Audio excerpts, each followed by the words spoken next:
ilə tanış eləməliyik,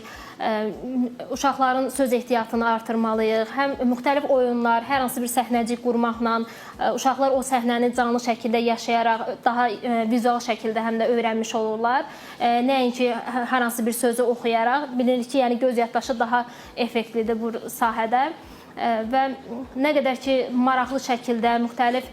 fərqli oyunlar olsa, bir o qədər yaddaşlarında daha yaxşı həkk olunur. Eləcə də mən düşünürəm ki, uşaqlarımızın söz ehtiyatında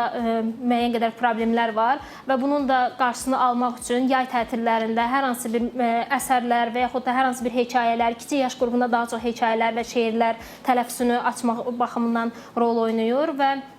yayda müəllimdən məsləhət alaraq hansı yəni yaşıma uyğun, hansı kateqoriyada oxumalıyam, daha